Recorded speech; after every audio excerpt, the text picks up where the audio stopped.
بسم اللہ الرحمن الرحیم۔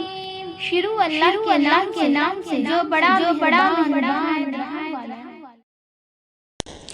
عن ابن عباس قال كان رسول الله صلى الله عليه وسلم أجود الناس وكان أجود ما يكون في رمضان حين يلقاه جبريل وكان يلقاه في كل ليلة من رمضان فيدارسه القرآن فلرسول الله أجود بالخير من الريح المرسلة۔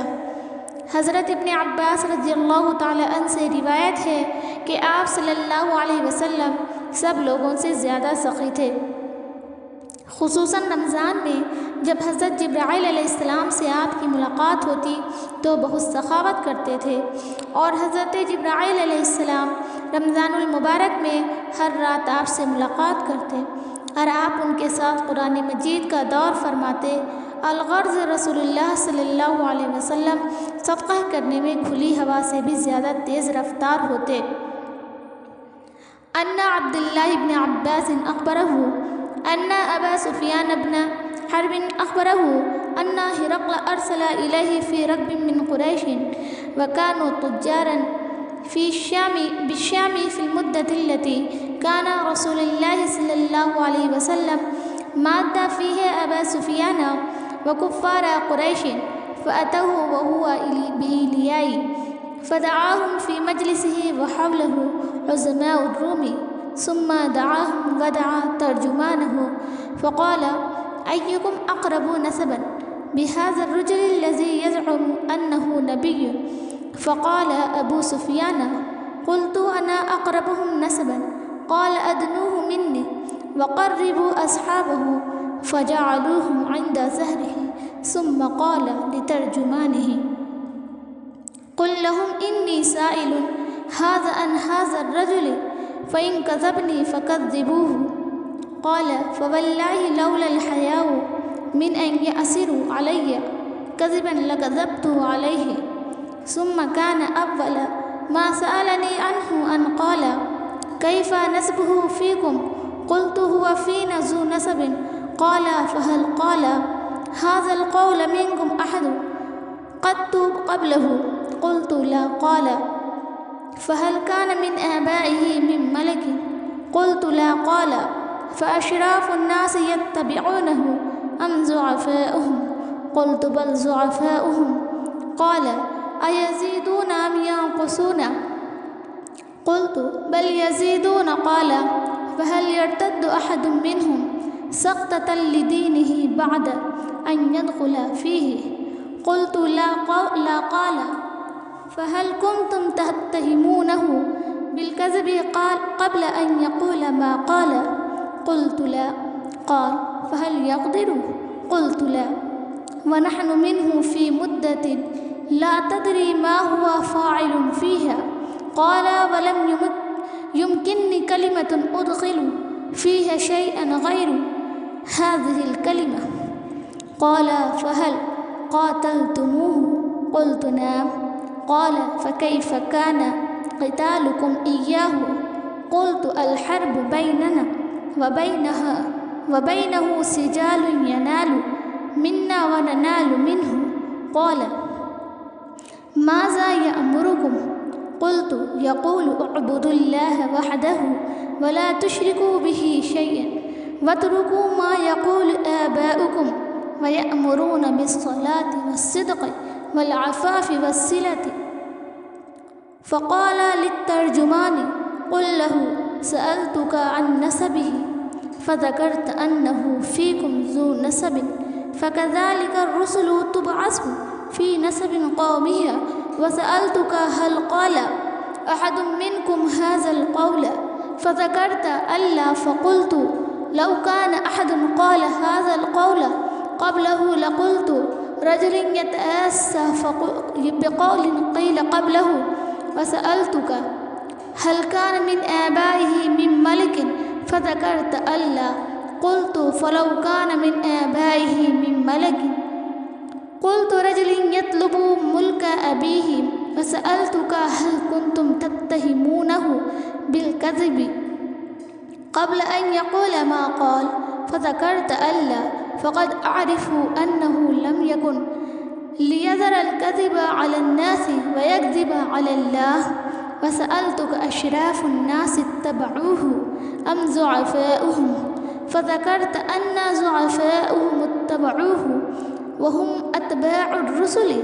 وسألتك أيزيدون أم ينقصون، فذكرت أنهم يزيدون، وكذلك أمر الإيمان حتى يتم.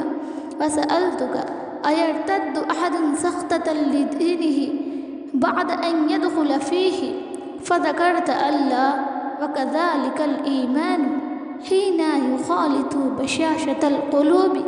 وسألتك هل يقدر، فذكرت ألا، وكذلك الرسل لا تقدروا. وسألتك بما يأمركم، فذكرت أنه يأمركم أن تعبدوا الله ولا تشركوا به شيئا، وينهاكم عن عبادة الأوثان، ويأمركم بالصلاة والصدق والعفاف. فإن كان ما تقول حقا فسيملك موضع قدمي هاتين، وقد كنت أعلم أنه خارج، لم أكن أظن أنه منكم، فلو أني أعلم أني أخلص إليه لتجشمت لقاءه، ولو كنت عنده لغسلت عن قدميه. ثم دعا بكتاب رسول الله صلى الله عليه وسلم الذي بعث به دحية إلى عزيم بصرى، فدفعه إلى هرقل فقرأه، فإذا فيه: بسم الله الرحمن الرحيم، من محمد عبد الله ورسوله إلى هرقل عزيم الروم، سلام على من اتبع الهدى. أما بعد، فإني أدعوك بدعاية الإسلام، أسلم تسلم يؤتك الله أجرك مرتين، وإن توليت فإن عليك إثم. ويا أهل الكتاب تعالوا إلى كلمة سواء بيننا وبينكم ألا تعبدوا إلا الله ولا تشرك به شيئا، ولا يتخذ بعضنا بعضا أربابا من دون الله، فإن تولوا فقولوا أشهدوا بأننا مسلمون. قال أبو سفيان: ولما قال ما قال وفرغ من قراءة الكتاب كسر عنده السخب وارتفعت الأصوات وأخرجنا، فقلت لأصحابي حين أخرجنا: لقد أمر أمر ابن أبي كبشة إنه يخافه ملك بني الأسفر، فما زلت موقنا أنه سيظهر حتى أدخل الله علي الإسلام. وكان ابن الناطور صاحب إيليا وهرقل أسقفا على نسار الشام يحدث أن هرقل حين قدم إيليا أصبح خبيث النفس، وقال بعض بطريقته: قد استنكرنا هيئتك. قال ابن الناطور: وكان هرقل حزاء ينظر في النجوم، فقال لهم حين سألوه: إني رأيت الليلة حين نظرت في النجوم ملك الختان قد ظهر، فمن يختتن من هذه الأمة؟ قالوا: ليس يختتن إلا اليهود، فلا يهمنك شأنهم، واكتب إلى مدائن ملكك فيقتلوا من فيهم من اليهود.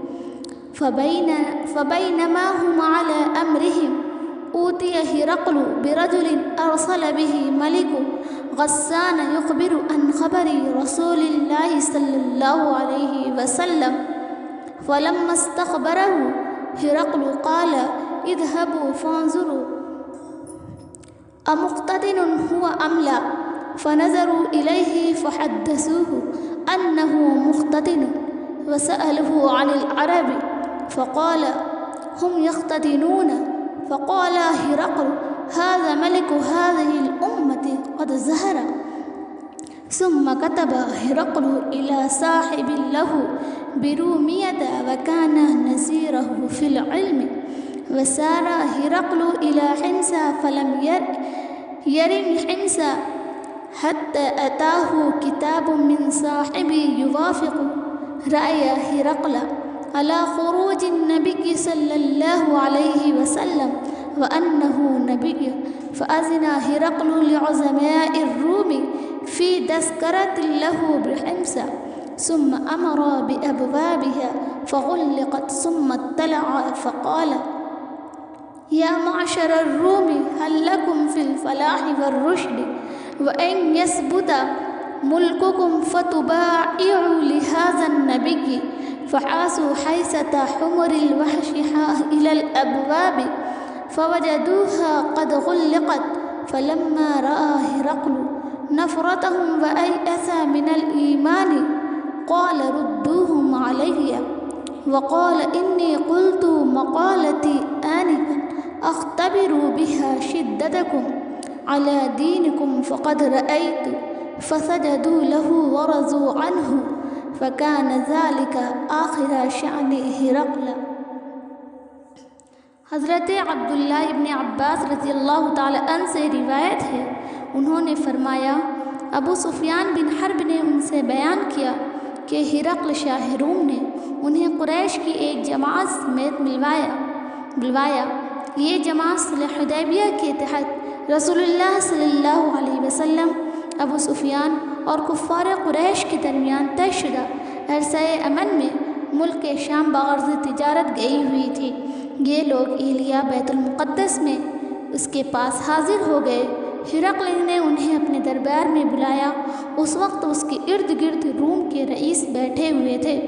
پھر اس نے ان کو اور اپنے کے رئیس اور اپنے ترجمان کو بلا کر کہا: یہ شخص جو اپنے آپ کو نبی سمجھتا ہے، تم میں سے کون اس کا قریبی رشتہ دار ہے؟ ابو سفیان نے کہا: میں اس کا سب سے زیادہ قریب النسب ہوں۔ تب ہرقل نے کہا: اسے میرے قریب کر دو اور اس کے ساتھیوں کو بھی قریب کر کے اور اس کے پس پشت بٹھاؤ۔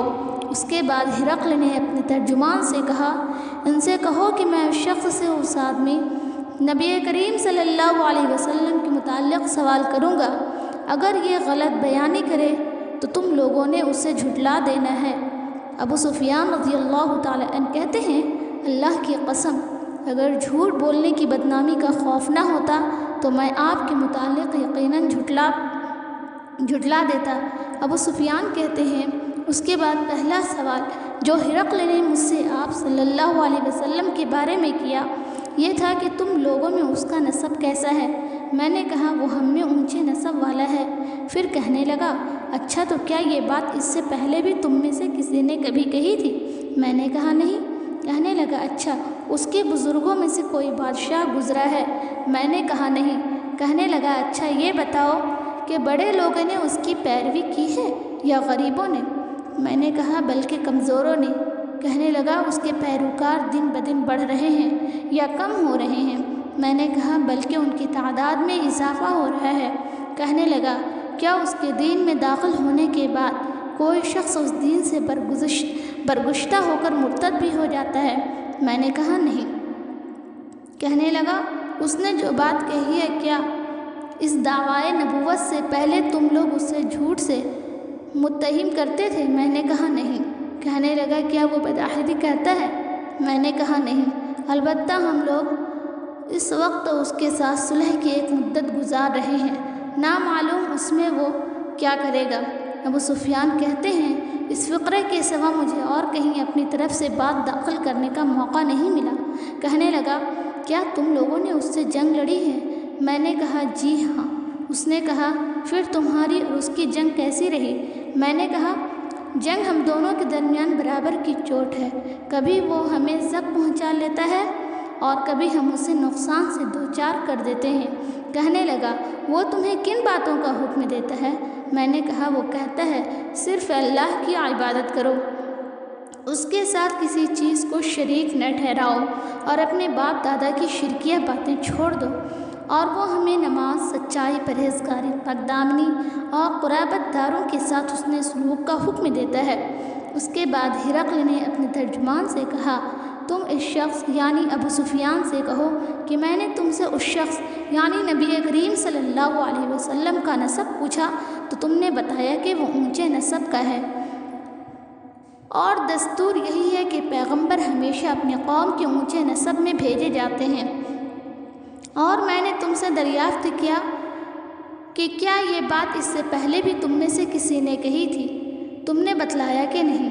میں کہتا ہوں اگر یہ بات اس سے پہلے کسی اور نے کہی ہوتی تو میں کہتا کہ یہ شخص ایک ایسی بات کی نقالی کر رہا ہے جو اس سے پہلے کہی جا چکی ہے۔ اور میں نے تم سے دریافت کیا کہ اس کے بزرگوں میں سے کوئی بادشاہ گزرا ہے تو تم نے بتلایا کہ نہیں۔ میں کہتا ہوں اگر اس کے بزرگوں میں سے کوئی بادشاہ گزرا ہوتا تو میں کہتا کہ یہ شخص اپنے باپ کی بادشاہت کا طالب ہے۔ اور میں نے تم سے دریافت کیا کہ جو بات اس نے کہی ہے اس دعویٰ نبوت سے پہلے تم نے کبھی اس پر جھوٹ بولنے کا الزام عائد کیا ہے تو تم نے بتلایا کہ نہیں۔ اور میں اچھی طرح جانتا ہوں کہ ایسا نہیں ہو سکتا کہ وہ لوگوں پر جھوٹ باندھنے سے تو پرہیز کرے لیکن اللہ پر جھوٹ بولے۔ میں نے تم سے یہ بھی دریافت کیا کہ بڑے لوگ اس کی پیروی کر رہے ہیں یا کمزور لوگ تو تم نے بتلایا کہ ناتواں لوگوں نے اس کی پیروی کی ہے، اور حقیقت یہی ہے کہ اس قسم کے لوگ ہی پیغمبروں کے پیروکار ہوتے ہیں۔ میں نے تم سے پوچھا وہ بڑھ رہے ہیں یا کم ہو رہے ہیں تو تم نے بتلایا کہ ان کی تعداد میں مسلسل اضافہ ہو رہا ہے۔ در حقیقت ایمان کا یہی حال ہوتا ہے حالانکہ وہ پائے تکمیل تک پہنچ جاتا ہے۔ پھر میں نے تم سے پوچھا کیا اس دین میں داخل ہونے کے بعد کوئی شخص متنفر ہو کر مرتد بھی ہو جاتا ہے تو تم نے بتلایا کہ نہیں۔ اور ایمان کا حال یہی ہوتا ہے کہ اس کی بشاشت یعنی خوشی جب دل میں سما جاتی ہے تو پھر نکلتی نہیں۔ اور میں نے تم سے دریافت کیا کہ کیا وہ عہد شکنی کرتا ہے تو تم نے بتلایا کہ نہیں۔ اور رسول ایسے ہی ہوتے ہیں، وہ دھوکہ نہیں کرتے۔ میں نے تم سے یہ بھی پوچھا کہ وہ تمہیں کن باتوں کا حکم دیتا ہے تو تم نے بتلایا کہ وہ اللہ کی عبادت کرنے اور اس کے ساتھ کسی کو شریک نہ ٹھہرانے کا حکم دیتا ہے، تمہیں بت پرستی سے منع کرتا ہے اور نماز، سچائی اور پرہیزگاری اور پاک دامنی اختیار کرنے کے متعلق کہتا ہے۔ لہٰذا جو کچھ تم نے بتایا ہے اگر وہ صحیح ہے تو یہ شخص بہت جلد اس جگہ کا مالک ہو جائے گا جہاں میرے یہ دونوں قدم ہیں۔ میں جانتا تھا کہ یہ نبی آنے والا ہے لیکن میرا یہ خیال نہ تھا کہ وہ تم میں سے ہوگا۔ اگر مجھے یقین ہوتا کہ میں اس کے پاس پہنچ سکوں گا تو اس سے ملاقات کی زحمت ضرور اٹھاتا، اور اگر میں اس کے پاس مدینے میں ہوتا تو ضرور اس کے پاؤں دھوتا۔ اس کے بعد ہرقل نے رسول اللہ صلی اللہ علیہ وسلم کا وہ خط منگوایا جو آپ نے دحیہ کلبی رضی اللہ تعالیٰ عنہ کے ذریعے سے حاکم بصرہ کے پاس بھیجا تھا، اور اس نے وہ خط ہرقل کو پہنچا دیا تھا۔ ہرقل نے اسے پڑھا۔ اس میں لکھا تھا، شروع اللہ کے نام سے جو بہت مہربان نہایت رحم کرنے والا ہے۔ اللہ کے بندے اور اس کے رسول محمد صلی اللہ علیہ وسلم کی طرف سے ہرقل عظیم شاہ روم کے نام، اس شخص پر سلامت جو ہدایت کی پیروی کرے۔ اس کے بعد میں تجھے کلمہ اسلام یعنی لا الہ الا اللہ محمد رسول اللہ کی دعوت دیتا ہوں۔ مسلمان ہو جا تو محفوظ رہے گا، اللہ تعالیٰ تجھے دوہرا اجر دے گا۔ اگر تو یہ بات نہ مانے تو تیری رعایا کا گناہ بھی تجھی پر ہوگا۔ اور اے اہل کتاب، ایک ایسی بات کی طرف آ جاؤ جو ہمارے اور تمہارے درمیان یکساں ہے یعنی برابر ہے۔ ہم اللہ کے سوا کسی اور کی عبادت نہ کریں اور اس کے ساتھ کسی چیز کو شریک نہ ٹھہرائیں، اور ہم میں سے کوئی اللہ کے سوا ایک دوسروں کو اپنا کارساز نہ سمجھے۔ چنانچہ اگر یہ لوگ اعراض کریں تو صاف کہہ دو کہ گواہ رہو، ہم تو فرما بردار ہیں۔ ابو سفیان رضی اللہ تعالی عنہ نے کہا، جب ہرقل جو کہنا چاہتا تھا کہہ چکا اور خط پڑھ کر فارغ ہوا تو وہاں آوازیں بلند ہوئیں اور بہت شور مچا اور ہم باہر نکال دیے گئے۔ میں نے باہر آ کر اپنے ساتھیوں سے کہا، ابو کبشہ کے بیٹے کا معاملہ بڑا زور پکڑ گیا ہے، اس سے تو رومیوں کا بادشاہ بھی ڈرتا ہے۔ اس روز کے بعد مجھے برابر یقین رہا کہ اس کا دین غالب آ کر رہے گا، یہاں تک کہ اللہ تعالیٰ نے میرے اندر اسلام جاگزیں کر دیا۔ ابن ناطور جو ایلیا کا گورنر، ہرقل کا مصاحب اور شام کی عیسائیوں کا پادری تھا، بیان کرتا ہے کہ ہرقل جب ایلیا بیت المقدس آیا تو ایک روز صبح کے وقت رنجیدہ خاطر بیدار ہوا۔ اس کے کچھ مصاحب نے کہنے لگے، ہم دیکھتے ہیں کہ آپ کی طبیعت کچھ بجھی بجھی سی ہے۔ ابن ناطور نے کہا، ہرقل ماہر نجومی اور ستارہ شناس تھا۔ جب لوگوں نے اس سے پوچھا تو کہنے لگا، میں نے آج رات تاروں پر ایک نگاہ ڈالی تو دیکھتا ہوں کہ ختنہ کرنے والوں کے بادشاہ کا ظہور ہو چکا ہے۔ بتاؤ ان دنوں کون لوگ ختنہ کرتے ہیں؟ مصاحب کہنے لگے، یہودیوں کے سوا کوئی ختنہ نہیں کرتا، ان سے فکر مند ہونے کی چندہ ضرورت نہیں ہے۔ آپ اپنے اہل علاقہ کو پروانہ بھیج دیں کہ وہاں کے تمام یہودیوں کو مار ڈالیں۔ اس گفتگو کے دوران میں ہرقل کے سامنے ایک شخص پیش کیا گیا جسے شاہ غسان نے بھیجا تھا، اور وہ رسول اللہ صلی اللہ علیہ وسلم کا حال بیان کرتا تھا۔ جب ہرقل نے اس سے تمام معلومات حاصل کر لی تو کہنے لگا، اسے لے جاؤ اور دیکھو کہ اس کا ختنہ ہوا ہے یا نہیں۔ لوگوں نے اسے دیکھا اور ہرقل کو بتایا کہ اس کا ختنہ ہوا ہے۔ ہرقل نے اس سے دریافت کیا، عرب ختنہ کرتے ہیں؟ اس نے کہا، ہاں وہ ختنہ کرتے ہیں۔ تب ہرقل نے کہا، یہی شخص پیغمبر اس امت کا بادشاہ ہے جس کا ظہور ہو چکا ہے۔ پھر ہرقل نے اپنے علم میں ہم پلہ ایک دوست کو رومیہ میں خط لکھا اور خود حمص روانہ ہو گیا۔ ابھی حمص نہیں پہنچا تھا کہ اسے اپنے دوست کا جواب موصول ہو گیا۔ اس کی رائے بھی رسول اللہ صلی اللہ علیہ وسلم کے ظاہر ہونے میں ہرقل کے موافق تھی کہ آپ نبی برحق ہیں۔ آخر حمص پہنچ کر اس نے روم کے سرداروں کو اپنے محل آنے کی دعوت دی۔ جب وہ آ گئے تو پھر اس نے حکم دے کر دروازے بند کروا دیے۔ پھر بالخانے بالکونی سے انہیں دیکھا اور کہنے لگا، روم کے لوگوں، اگر تم اپنی کامیابی، بھلائی اور بادشاہت پر قائم رہنا چاہتے ہو تو اس پیغمبر کی بیعت کر لو۔ یہ اعلان حق سنتے ہی وہ لوگ جنگلی گدھوں کی طرح دروازوں کی طرف دوڑے۔ دیکھا تو وہ بند تھے۔ جب ہرقل نے ان کی نفرت کو دیکھا اور ان کے ایمان لانے سے مایوس ہوا تو کہنے لگا، ان سرداروں کو میرے پاس لاؤ۔ جب وہ آئے تو کہنے لگا، میں نے ابھی جو بات تمہیں کہی تھی